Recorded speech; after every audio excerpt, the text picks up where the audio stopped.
നമസ്കാരം. ദക്ഷിണ ലെബനനിൽ ഇസ്രായേൽ സൈന്യം നടത്തിയ ആക്രമണത്തിൽ ഹിസ്ബുള്ള പ്രമുഖൻ കൊല്ലപ്പെട്ടു. ഹിസ്ബുള്ളയുടെ കമാൻഡറാണ് ഇവിടെ ഇസ്രായേൽ സൈന്യത്തിൻ്റെ ആക്രമണത്തിൽ കൊല്ലപ്പെട്ടത്. മുഹമ്മദ് നിമ നസാർ എന്നു പേരുള്ള ഈ ഹിസ്ബുള്ളയുടെ ഏറ്റവും പ്രധാനപ്പെട്ട നേതാക്കന്മാരിൽ ഒരാൾ വാഹനത്തിൽ സഞ്ചരിക്കുമ്പോൾ ഡ്രോൺ ആക്രമണത്തിലാണ് ഇസ്രായേൽ സൈന്യം ഇയാളെ വധിച്ചത്. നസറിൻ്റെ മരണത്തിന് തിരിച്ചടി എന്നവണ്ണം ഹിസ്ബുള്ള തീവ്രവാദികൾ ഇസ്രായേലിലേക്ക് ഏതാണ്ട് 100ഓളം റോക്കറ്റുകളാണ് അയച്ചത്. എന്നാൽ ഇവയെല്ലാം തന്നെ ഇസ്രായേലിൻ്റെ അയൺ ഡോം സംവിധാനം തകർക്കുകയായിരുന്നു. ഇവ പലതും ഇസ്രായേലിൻ്റെ മറ്റ് വനമേഖലയിലും മറ്റുമാണ് തകർന്നു വീണത്. അതുകൊണ്ട് തന്നെ ആളപായം റിപ്പോർട്ട് ചെയ്യപ്പെട്ടിട്ടില്ല.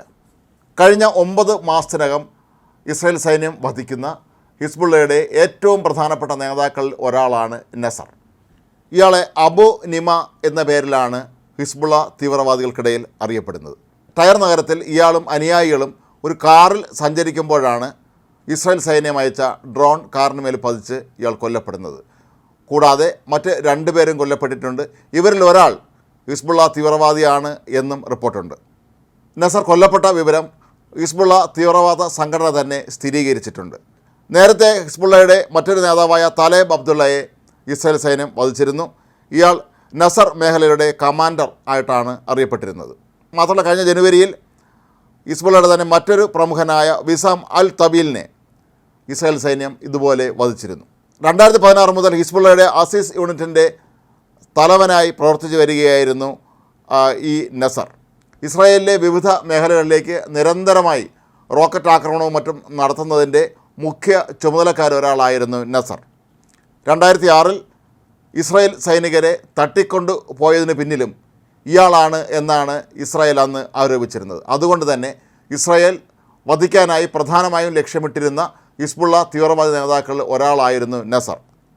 നസറിൻ്റെ മരണവുമായി ബന്ധപ്പെട്ട് ഇസ്രായേൽ പ്രതിരോധ മന്ത്രി യോവ് ഗാലന്റ് നടത്തിയ പ്രസ്താവനയിൽ ഹിസ്ബുള്ളയുടെ പ്രധാനപ്പെട്ട എല്ലാ നേതാക്കളെയും ഇത്തരത്തിൽ തന്നെ തങ്ങൾ നേരിടും എന്നാണ് പ്രഖ്യാപിച്ചിരിക്കുന്നത്. ഇനിയും തങ്ങൾക്ക് ഒരുപാട് ലക്ഷ്യങ്ങൾ നേടാനുണ്ട് എന്നും തീവ്രവാദത്തെ ഒരു തരത്തിലും പ്രോത്സാഹിപ്പിക്കില്ല എന്നും അതിന് തടസ്സം നിൽക്കുന്ന ഏത് ശക്തിയാണെങ്കിലും അവരെ നേരിടുക തന്നെ ചെയ്യും എന്നാണ് യോവ് ഗാലന്റ് ഇപ്പോൾ പ്രഖ്യാപിച്ചിരിക്കുന്നത്. അതേസമയം ഹിസ്ബുള്ളയെ നേരിടുന്നതിനായി ഇസ്രായേൽ ലെബനൻ ആക്രമിക്കും എന്നുള്ള റിപ്പോർട്ടുകൾ ഇപ്പോഴും മാറ്റമില്ലാതെ തുടരുകയാണ്. തങ്ങൾ ഏത് നിമിഷം വേണമെങ്കിലും ലെബനിലേക്ക് കടന്നു കയറി ഹിസ്ബുള്ളയുടെ സംരക്ഷകർ എന്ന നിലയിൽ അവർക്കെതിരെ പരസ്യമായ യുദ്ധത്തിന് തന്നെ തയ്യാറാകും എന്ന് ഇസ്രായേൽ പലവട്ടം വ്യക്തമാക്കിയിരുന്നു.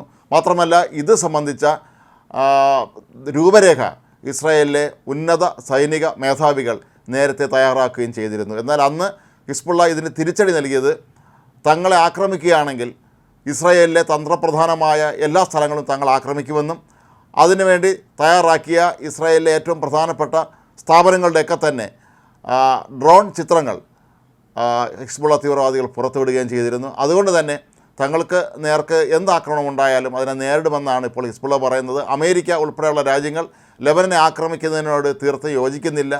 ഹിസ്ബുള്ളയെ നേരിടുന്നതിന് വേണ്ടി ലെബനനെ ആക്രമിക്കുകയാണെങ്കിൽ ഇറാൻ ഇസ്രായേലോട് യുദ്ധത്തിന് വരുമെന്നും അങ്ങനെ അത് മറ്റൊരു വലിയ പ്രതിസന്ധിയിലേക്ക് കൊണ്ടുവന്ന് എത്തിക്കും എന്നുമാണ് അമേരിക്ക ഉൾപ്പെടെയുള്ള രാജ്യങ്ങൾ വിശ്വസിക്കുന്നത്. ഏതായാലും തങ്ങളുടെ ഏറ്റവും പ്രധാനപ്പെട്ട നേതാക്കൾ ഒരാളായ നസറിനെ വധിച്ച ഇസ്രായേലിനോട് ഹിസ്ബുള്ള തീവ്രവാദികൾ ഒരുപക്ഷെ ഇനി വീണ്ടും ശക്തിയോടുകൂടി ആഞ്ഞടിക്കാൻ തന്നെയാണ് സാധ്യത. എന്നാൽ അതിനുള്ള എല്ലാ പ്രതിരോധ സംവിധാനങ്ങളും തങ്ങൾ ഒരുക്കി കഴിഞ്ഞു എന്നാണ് ഇസ്രായേൽ പ്രതിരോധ മന്ത്രി യോവ് ഗാലന്റ് നേരത്തെ തന്നെ വ്യക്തമാക്കിയിട്ടുള്ളത്.